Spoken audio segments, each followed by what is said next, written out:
Eu sei que muitos de vocês já são profissionais, outros desejam estudar mais para começar a acolher no consultório a demanda de mulheres que desejam saber se são autistas. Pois bem, com o aumento da conscientização, de conteúdos como esse aqui, né, do nosso canal, da nossa comunidade a respeito do autismo em mulheres, muitos adultos começam a receber encaminhamentos para avaliação ou começam a identificar neles mesmos, né, essas características. Algumas mulheres fazem um diagnóstico informal e depois buscam a validação das suas impressões com um profissional experiente. Então, é muito importante que esse profissional esteja preparado para acolher a demanda, para escutar e, claro, para avaliar. E, por isso, para que você se sinta mais seguro ou segura na sua prática clínica, eu trouxe 5 cuidados aqui necessários quando nós vamos atender mulheres com inteligência preservada, né, pessoas adultas que fazem a hipótese do autismo.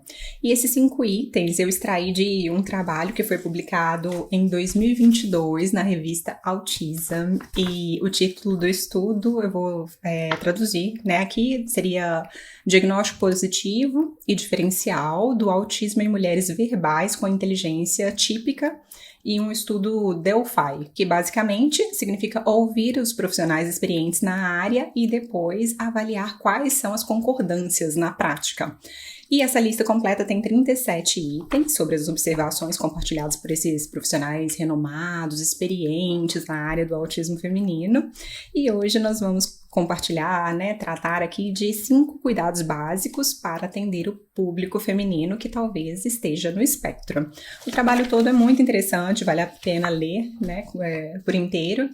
E aqui nós vamos falar sobre o primeiro cuidado, que é saber que as mulheres camuflam. O artigo diz que as mulheres autistas aprendem certas contingências sociais que lhes permitem parecer mais típicas.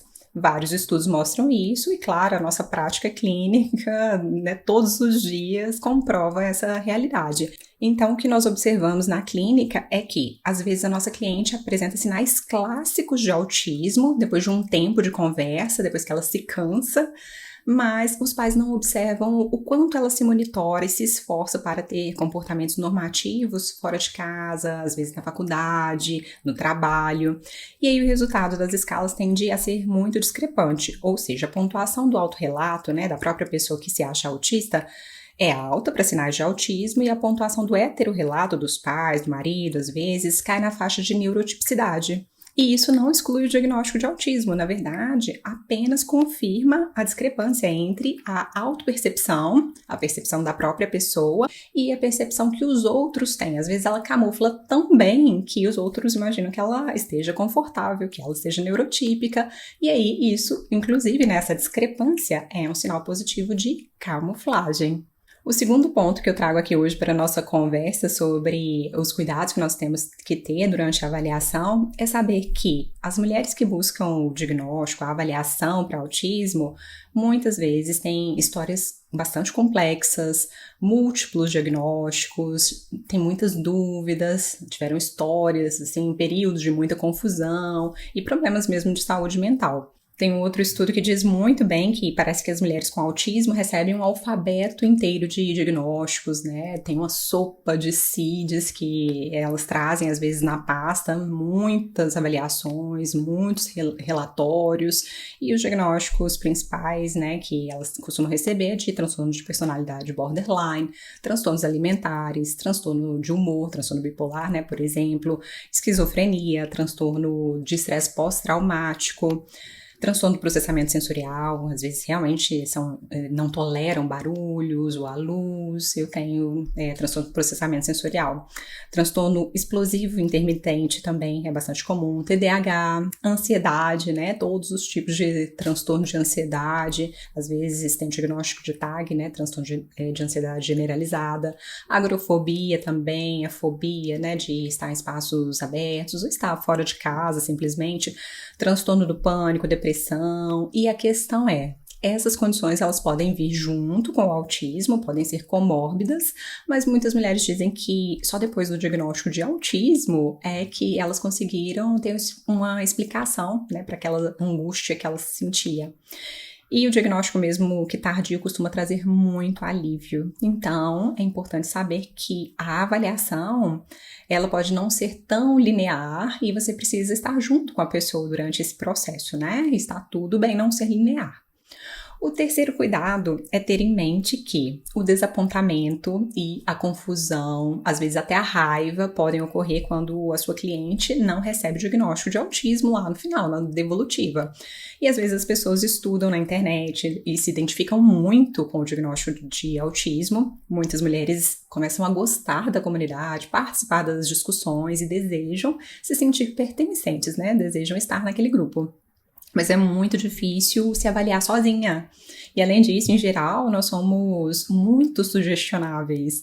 Então, quando nós entramos em contato, né, repetidas vezes com listas de sintomas de uma condição, nós podemos acabar, sim, nos identificando e tendo a certeza do diagnóstico. Acontece muito com estudantes de medicina, por exemplo, que começam até a sentir aqueles incômodos das doenças que eles estão estudando. E no nosso consultório, nós temos que saber que existe um longo manual diagnóstico cheio de outras condições possíveis e, às vezes, inclusive, essa moça que nos procura pode estar passando apenas por uma situação difícil, mas, na verdade, ela não tem exatamente um transtorno. Então, é importante que o profissional saiba conduzir essa avaliação e com muita transparência, com muito cuidado, né, acolher a pessoa, participar do processo, estar ao lado dela desde o início. E aí você pode dizer claramente que o processo de avaliação vai trazer muitas informações relevantes para guiar a escolha do suporte compatível com as características observadas, né, ao longo desse processo, das características que nós vamos observar nessa pessoa, que ela vai reconhecer. E você pode conversar também sobre as expectativas da pessoa. E claro, você deve dizer que nem sempre as hipóteses iniciais se confirmam ao final dessa jornada de avaliação e que você estará lá para ajudá-la a se conhecer melhor, e tanto em relação às suas potencialidades quanto em relação às suas vulnerabilidades e, né, favorecer o crescimento dela. Isso é o que é mais importante. O quarto cuidado é saber que os questionários de autorrelato, eles podem servir como material para explorar melhor a sua consulta, enriquecer a sua entrevista, especialmente quando os questionários se contradizem ou contradizem as observações do clínico, ou seja, as suas próprias observações. Eu já disse que às vezes os pais ou o esposo, né, não observam características atípicas na mulher autista, e aqui também, se a gente não observa, a gente vai se aprofundar. E o que isso quer dizer? Nós sabemos que as escalas e os questionários, eles estão desatualizados e eles tendem a reconhecer apenas os sinais, né, os casos mais clássicos de autismo em meninos, em homens também. Mas isso não significa que eles sejam dispensáveis. As escalas e os questionários podem nos ajudar muito, porque nós podemos usar os itens de cada instrumento para nos aprofundarmos melhor, né, em alguns tópicos importantes durante a avaliação. Por exemplo, se o teste pergunta assim: você gosta de memorizar números de placas de carro? Você gosta de guardar números de telefones, datas de aniversário, por exemplo? Talvez a nossa cliente diga apenas um não seco, sonoro e bem objetivo. Mas se você sabe o que aquele item se propõe a medir, né, e o que você está buscando na sua avaliação, que nesse caso vai ser a tendência a observar e registrar detalhes do ambiente, aí você pode criar diferentes perguntas sobre o mesmo assunto, né, sobre aquela possível habilidade. Então, tem que ser criativo durante a avaliação. E, finalmente, o quinto cuidado é o seguinte: as avaliações diagnósticas, segundo aqui o nosso artigo, devem ser, idealmente, mais longas e realizadas em mais de uma sessão, porque aí nós vamos conseguir observar o funcionamento da pessoa ao longo daquele tempo, né, de uma sessão mais longa de conversa, e talvez essa paciente fique cansada, e aí o comportamento talvez mude, ela fique sobrecarregada, talvez, e também é importante avaliar várias hipóteses diagnósticas com mais de um instrumento, com vários instrumentos, na verdade.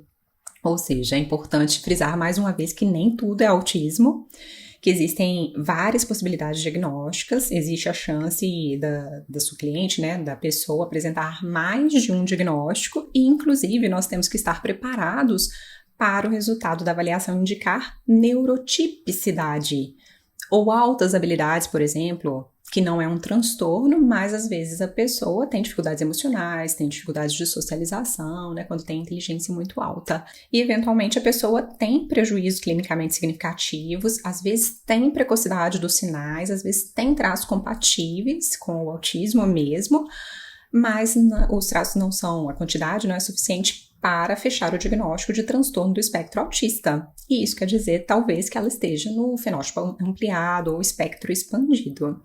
E aí vocês vão poder conversar sobre esse tema durante a devolutiva e ao final do processo avaliativo, né, para esclarecer as dúvidas, fazer os encaminhamentos.